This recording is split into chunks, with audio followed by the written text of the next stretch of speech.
Welcome back to KNBR 680 AM Radio, Franchise Nation, Sports Radio Network.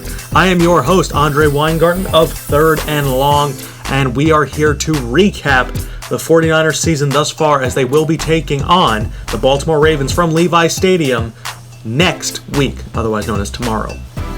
The season has started off kind of shaky for the 49ers, as they have had ups and downs, losing Blaine Gabbert hurt as he was going to be the quarterback for most of the season, but Dylan Thompson has stepped up and done a good job. After a Week 1 win against the Vikings in overtime, they went to overtime again, this time against the Steelers. They lost that one. Then they beat the Cardinals in a final field goal by Phil Dawson with like 3 seconds left. Then they lose a thriller against the Packers. They fought and clawed back into that one and lost to the New York Football Giants in overtime thanks to an Odell Beckham touchdown catch in the back of the end zone. The rest of their schedule does not look very pretty. They face the Ravens, the Seahawks, at the Rams versus the Falcons, have their bye at Seahawks versus Cardinals, at Bears at Browns versus Bengals, at Lions versus Rams. It's a very difficult schedule, and Dylan Thompson doesn't seem to be up to the task per se. While he did have a good outing I guess he had some good plays towards the end of the game against Green Bay, he's had his ups and downs quite a bit. As you can see, he's currently sitting at 860 yards, 6 touchdowns, 4 interceptions, at 65 completion percentage. He's been sacked 7 times. He's had a pretty good season so far, but he really was playing it too safe. He's scrambling quite a bit, and that's been pretty effective for us, as Carlos Hyde leads the 49ers in rushing yards, 102 attempts for 511 yards and 4 touchdowns with 36 broken tackles. It's crazy. Jared Hayne, on the other hand, has broken a tackle almost every single run that he's been a part of. He has 12 broken tackles. And then we move over to the wide receiver department, and we have Vernon Davis, who's averaging 19 yards per reception. He has 400 yards so far in the season on 21 receptions, which will pan out to about 70 receptions on the season if he keeps up this pace. Which is not terrible. He has 3 touchdowns. Quentin Patton, 12 for 224. That big 90-yard touchdown pass helps his stats a bit. Anquan Boldin and Torrey Smith have been relatively quiet through the first 5 weeks of the season. They have not been getting the benefit of the doubt in a lot of receptions. But at the same time, the 49ers like throwing a lot to the running backs, like throwing a lot to the tight ends, and even to the fullback. I mean, Bruce Miller has 10 receptions on the season. So the team is very dink and dunk oriented because of the limitations that Dylan Thompson brings. Jordan Devey has had a rough start to the season, as has Trent Brown. Alex Boone and Joe Staley both have been pretty solid both in the pass and run game, despite having a few too many penalties. Navarro Bowman leads the team in tackles with 46. He's done a very good job. Eric Reed has done a great job out there. Michael Wilhoit has been everywhere on the field, as he actually leads the team in tackles for a loss. Then you have people like Tank Carradine and Corey Lemonnier and Jimmy Ward, who should be back soon from his broken thumb. And Carradine leads the team with 3 sacks. And then we go over the INTs, and we only have 1 on the season. That's from Navarro Bowman. So 1 interception through 5 games. Actually, that's not true. There were more interceptions. They just didn't count because of the game glitching out. I'm just going to break character for a minute. The game glitched out. And luckily, because I'm doing offline, I could just resume it, but all interception numbers for the defense went away. So Dante Johnson has an interception, as does Aaron Lynch, just to give you a heads up on that. So there are 3 interceptions for the 49ers, and they've thrown 6 on the season. So, it's not too bad. And then we look at forced fumbles, and the 49ers have only 1 recovery of that. Yeah, I think that's about it. So, it's one of those things. Eric Reed got a touchdown on that, which is weird. It doesn't show that. Game glitches out. It happens. So the team has looked pretty decent. Phil Dawson's 8 for 9. He had a 57-yarder. And Bradley Pinion has looked pretty good. Bruce Ellington and Jared Hayne both have been really effective in the kick return game, and Hayne has been very solid in the punt return game as well. Looking at how we measure up, though, in comparison to the rest of the league is kind of interesting. We take a look at passing, and we'll take a look at the quarterbacks who are performing the best so far this season. Jameis Winston's having a very good rookie campaign. Aaron Rodgers. Phillip Rivers has 11 touchdowns, 5 picks, despite the fact that the Chargers are the only undefeated team in the AFC. I think they might be the only undefeated team, period. Derek Carr's been back and forth. Andy Dalton so far been a little bit shaky. Austin Davis, who is getting the start for the Browns over Johnny Manziel. They did cut Josh McCown way back when. Drew Brees throwing a few too many picks, and so on and so forth. Joe Flacco's having a rough start to his season. And Mariota, a little bit less, but he's doing fine. Tom Brady got hurt, so he's been kind of out of it.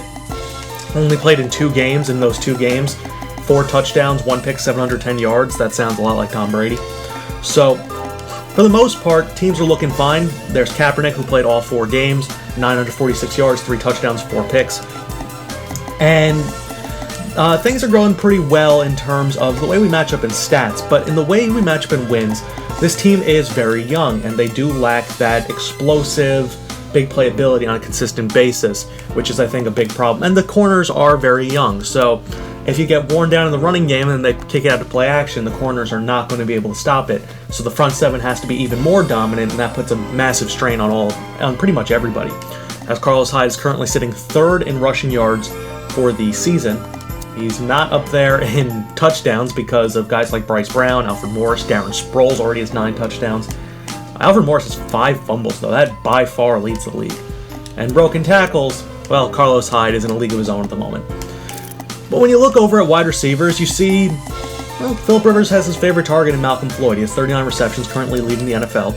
But Julio Jones is leading the NFL in yardage.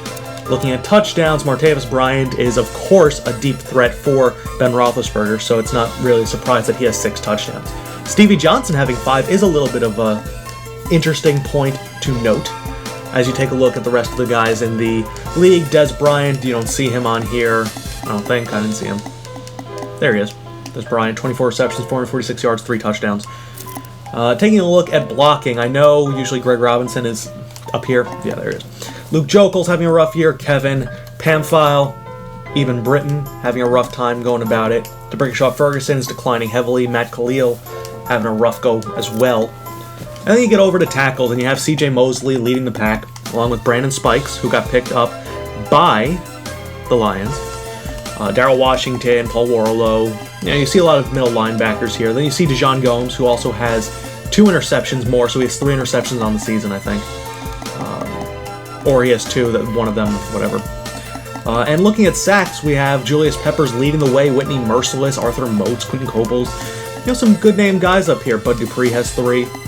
Interceptions overall, that goes to Glover Quinn, who's had an excellent campaign. Aqib Talib, Casey Hayward, Hawthorne, Sean Lee, a few linebackers in there. And then you get to Brandon Merriweather, Ryan Kerrigan, Barwin, those guys for the forced fumbles. Kicking-wise, the best place kicker so far, Randy Bullock, having a good season, surprisingly. Justin Tucker's perfect, Gostkowski, Shane Graham. I don't see, there he is, Josh Scobie, 6 for 6, hey, good for him. Graham Gano, though, is 4 for 8 on the season. That's really not good. Neither is 7 for 11 from Ryan Suckup, but, Or 9 for 14 from McManus. Wow, a lot of bad kicking going on this year. In the kick return game, you have Dominique Rodgers-Cromartie and Pac-Man Jones. Punt return, Justin Gilbert. Dexter McCluster already has 2, Deshaun Jackson. And that's pretty much it for the overall stats. Now let's take a look at the standings for each team, because the team stats, I think, are not extremely important. I think the individual stats just kind of paint a nice picture, but I'll show you that anyway. Here you have the Chargers leading the way in the AFC. I'll show you division by division instead. AFC North, Steelers are rocking that with a 1-game lead over the Bengals and the Browns. Colts have a 2-game lead over the Titans, shocking there. Jaguars sit at 1-4. The Bills currently hold the top spot as the Patriots have played without Tom Brady for the past 2 games. The Jets sit at 0-4 behind Colin Kaepernick. Chargers 5-0, Chiefs 3-2, Broncos 3-2. Raiders a surprising 0-5. Defensive woes, they actually just cut Charles Woodson, which is a very shocking thing to do for them. Taking a look at the NFC North, the Packers lead the way, 2-game lead over the Bears. Even though they lost to the Bears, the Panthers have a 1.5-game lead, or half-game lead over the Saints, as they had a bye week last week. Cowboys sit at 4-1, 1-game lead over the Giants and Eagles, and the Seahawks hold a 2-game lead over both the 49ers and the Cardinals. Pretty much, that's pretty straightforward in terms of how things are going. And now we'll just take a look at the team stats and kind of see where each team breaks down in terms of yardage. So offensive yardage, Chargers lead the way. The 49ers come in sitting at 9th in offensive yardage. The passing yards is not where they shine, but they do have enough. As you can see, they are in the middle of the pack, but rushing yardage is where they are like 6th. Points per game, 27 points per game is not at the top, but it's a good margin. Rushing touchdowns, Seahawks have a lot. First downs is really a good indication of how well a team is doing, and the 49ers are literally middle of the pack. So the offense has been alright, but the defense is where we have to kind of look at things. So total yardage, the 49ers are in the bottom 5 actually of total yardage, and that comes a lot through the passing game. They are 4th there, and rushing game, they are pretty good actually. They're among the tops, but like I said, the passing attack has really been a problem for them, as you can tell by just the simple fact that Aaron Rodgers threw for 530 yards on them. Interception-wise, so the interceptions do show up here. Sacks, the 49ers are probably closer to the bottom of the league than the top, as they come in only with 9 sacks on the season. They've allowed a lot of points as well, 6th most in the NFL. So the 49ers have looked decent, but they could be doing a lot better. I think Dylan Thompson has done a decent job, but they haven't been able to pull out the victories when they need them. They've stayed competitive, though, and I think that's a pretty important thing. Only 40% on 3rd down is not acceptable, amongst the worst in the league. So they'll obviously have to improve in that regard. But after that, you see red zone efficiency, offensive red zone efficiency. The 49ers are up there. Defensive red zone efficiency, they have not had a single stop, which they're the only team in the league not to have that. That's a problem. That's a young team who shoots themselves in the foot a few times too many.